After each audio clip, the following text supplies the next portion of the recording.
Assalamualaikum warahmatullahi wabarakatuh.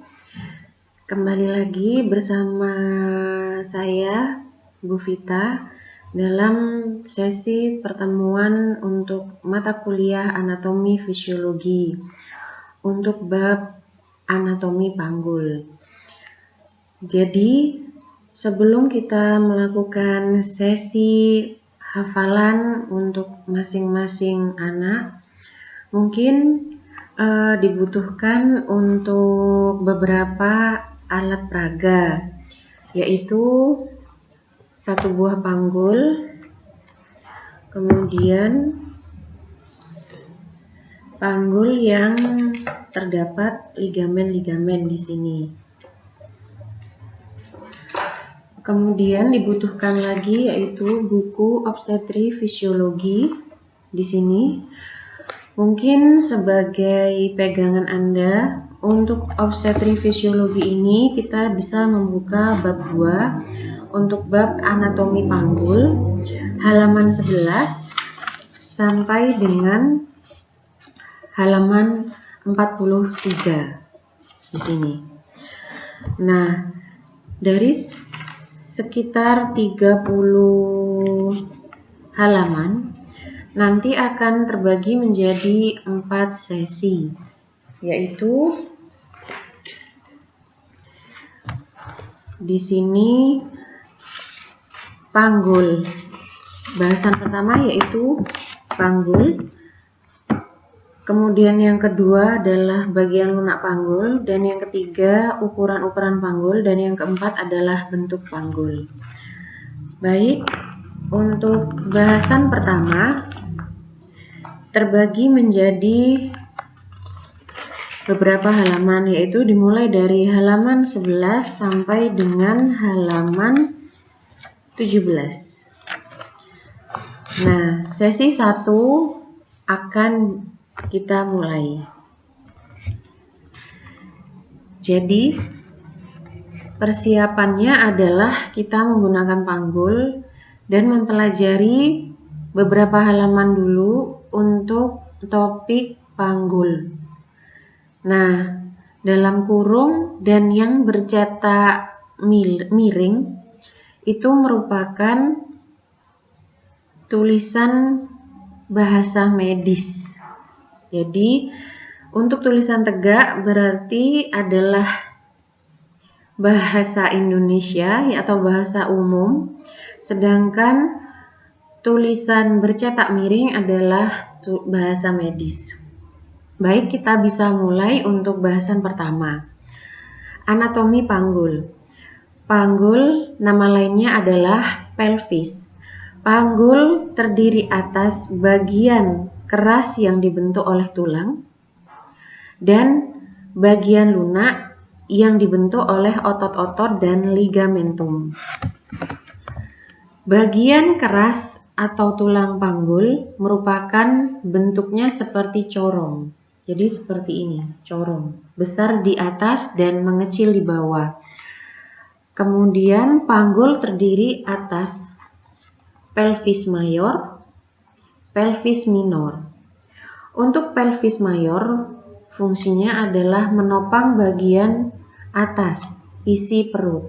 Dan pelvis minor ini adalah berfungsi memberikan ukuran dari tulang panggul atau jalan lahir.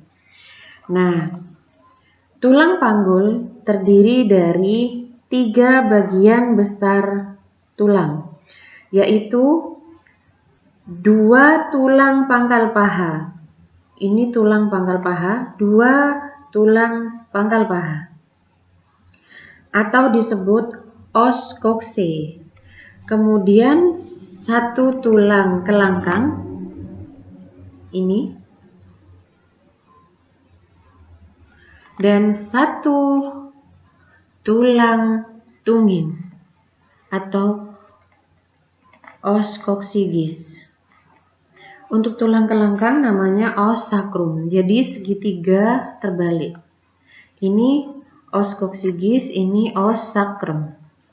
Bu Vita ulangi, panggul terdiri dari 3 bagian tulang terbesar, yaitu 2 tulang pangkal paha atau os oxe, 1 tulang kemaluan atau os sacrum, dan 1 tulang tungging atau os coccygeus. Kemudian untuk tulang pangkal paha. Tulang pangkal paha adalah terdiri dari 3 tulang yang berhubungan satu sama lain. Hubungannya 3 tulang tersebut bertemu di acetabulum. Jadi ini adalah pangkal paha, tempat tulang pangkal paha. Namanya acetabulum. Jadi 3 tulang yang membentuk tulang usus adalah, saya ulangi, 3 tulang yang membentuk tulang pangkal paha yang bertemu di acetabulum terdiri dari 1 tulang usus atau os ilium, 1 tulang duduk atau os isium, dan tulang kemaluan atau os pubis. Jadi os pubis, tulang kemaluan, tulang usus, dan tulang duduk. Jadi 3 tulang ini bertemu di acetabulum. Baik, lanjut ke tulang usus. Kenapa dinamakan tulang usus? Karena di tulang pangkal paha ini, tulang usus adalah yang menopang isi bagian perut, terutama usus. Namanya ilium, makanya disebutnya os ilium. Os adalah tulang. Nah, kemudian tulang usus yang paling besar di sini terdapat pinggiran tulang usus yang tepi yang paling tebal dan paling besar, namanya crista iliaca. Crista iliaca. Kemudian di depan ujung yang atas crista iliaca terdapat tulang yang menonjol bagian depan dan belakang. Ini dan ini. Ini dan ini. Bagian atas dari crista iliaca yang menonjol disebut dengan spina iliaca anterior superior, atau disingkat SIAS, spina iliaca anterior superior. Sedangkan yang bagian belakang adalah spina iliaca posterior superior. Sedangkan di bawah bagian depan adalah spina iliaca anterior inferior. Sedangkan yang di belakang adalah spina iliaca posterior inferior. Jadi bisa disebut SIAS, kemudian SIPS, kemudian yang di bawah bisa disingkat menjadi SIAI, kemudian yang ini menjadi CP. Jadi yang depan adalah spina adalah tonjolan, iliaca adalah tulang usus. Spina iliaca superior karena di atas, superior, anterior, superior. Anterior bagian depan, superior bagian atas. Jika yang di bawah, anterior, posterior.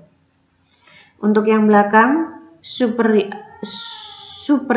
posterior, karena bagian atas dan di belakang. Yang di bawah adalah posterior, inferior. Kemudian di belakang spina iliaca posterior inferior, di belakang sini ada namanya tekik atau cekungan, disebut incisura ischiadica major. Ini namanya tekik. Di bawah CP, spina iliaca posterior inferior, ada tekik terbesar yaitu namanya incisura ischiadica major. Nah, kemudian pada tulang usus terdapat lajur atau garis semu yang menjadi batas antara panggul besar dan panggul kecil. Namanya linea innominata. Jadi linea innominata ini adalah garis maya, tidak ada garis di panggul, hanya sebagai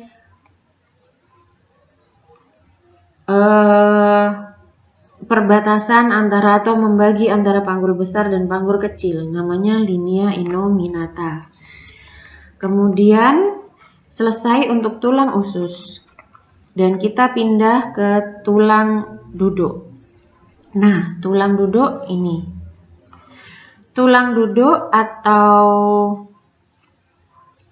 os isium. Di sini untuk os isium, di sini ada pinggir belakang yang berduri. Jadi seperti ini. Tekik, jadi tulang duduk, dan di sini ada tonjolan berduri namanya spina ischiadica. Kemudian untuk tulang duduk ada tepi pinggir tulang duduk yang menopang berat badan di sini dan paling tebal namanya tuber ischiadicum. Tuber ischiadicum. Tuber ischiadicum. Kemudian tulang kemaluan. Tulang kemaluan di sini jadi ada namanya lubang dua lubang. Satu lubang ini yang sebelah kiri dan satu lubang sebelah kanan. Dua lubang ini namanya foramina obturatorium. Foramina obturatorium. Kemudian tangkai tulang kemaluan yang berhubungan dengan tulang usus. Jadi tangkai tulang kemaluan yang berhubungan dengan tulang usus namanya yang atas ramus superior os pubis. Ramus superior os pubis. Sedangkan yang berhubungan dengan tulang duduk di sini adalah ramus inferior os pubis. Ramus inferior os pubis. Ramus superior os pubis. Ramus inferior os pubis. Nah, ramus inferior kiri dan kanan membentuk namanya arcus pubis. Di sini namanya arcus pubis. Jadi bisa sangat terasa pada saat VT atau vaginal toucher, periksa dalam, melihat pembukaan pada saat persalinan. Jadi ramus inferior kanan dan kiri, di sini ada puncaknya namanya arcus pubis. Kemudian perhubungan antara tulang pangkal paha. Jadi ada perhubungan tulang antara pangkal paha. Jadi kita menggunakan panggul yang ini. Perhubungan tulang antar pangkal paha bisa dilihat di sini. Yang merah-merah adalah namanya otot atau ligamen. Nah, perhubungan tulang pangkal paha di sini dihubungkan oleh persendian. Persendian tersebut disebut articulatio sacroiliaca. Articulatio sacroiliaca. Sacro dari bahasa osacrum, iliaca dari bahasa os ilium. Jadi persendian yang menghubungkan tulang pangkal paha dengan osacrum adalah persendian articulatio sacroiliaca. Kemudian dari permukaan belakang tulang kelangkang ke tulang usus. Kita bahas tulang kelangkang dan tulang usus. Di sini ada Di sini ada ligamentum, ini namanya ligamen. Jadi ligamentum sacroiliaca posterior. Ligamentum sacroiliaca posterior. Sedangkan bagian depan lebih banyak. Ini yang menghubungkan adalah ligamentum sacroiliaca anterior. Sacroiliaca anterior. Kemudian ada ligamentum iliolumbalis dan ligamentum sacroiliaca interossei. Kemudian di sini antara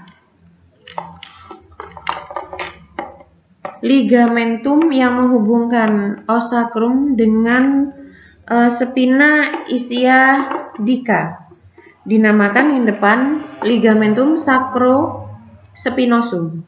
Ini ligamentum sacrotuberosum. Sedangkan yang bagian belakang menghubungkan os sacrum dengan tulang duduk namanya ligamentum sacrotuberosum. Sedangkan yang menghubungkan tulang kelangkang dan spina ischiadica adalah ligamentum sacrospinosum. Kemudian tulang pangkal paha kanan dan kiri dihubungkan oleh simfisis pubis. Ini simfisis pubis.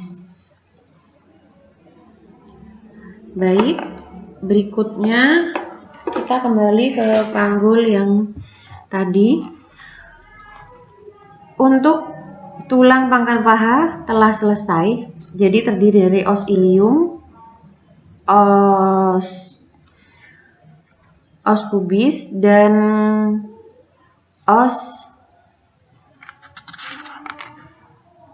isium untuk tulang duduk. Kemudian di sini kita masuk ke tulang kelangkang. Tulang kelangkang bentuknya seperti segitiga terbalik. Di sini terdapat lubang-lubang, mungkin bisa Anda lihat. Lubangnya kecil-kecil dari atas ke bawah. Di sini disebut dengan foramina sacralia anterior. Jadi semua bentuk lubang-lubang namanya foramina. Untuk yang di tulang kelangkang namanya foramina sacralia anterior. Ini fungsinya sebagai tempat untuk pembuluh darah. Kemudian di belakang tulang kelangkang, di sini ada cuat-cuat duri. Mungkin bisa Anda lihat. Ada cuat-cuat duri. Ini namanya crista sacrali. Cuat-cuat duri ini adalah crista sacralis. Kemudian perhubungan antara tulang kelangkang dan ruas lumbal kelima disebut promontorium. Jadi antara tulang kelangkang dengan tulang lumbal kelima namanya promontorium. Jadi tonjolan ini namanya promontorium. Nah, terakhir adalah tulang tungging. Tulang tungging ini adalah tulang ekor. Jadi bentuknya sama, terdiri dari beberapa ruas segitiga terbalik. Jadi 3-5 ruas. Di sini tulang ekor. Fungsinya adalah memberikan jalan terlebar untuk pintu bawah panggul. Jadi pada saat persalinan, misal tulangnya seperti ini dan dia bertolak ke belakang, dia akan memberikan jalan tulang pintu bawah panggul yang terluas. Baik, itu untuk sesi pertama untuk tulang panggul.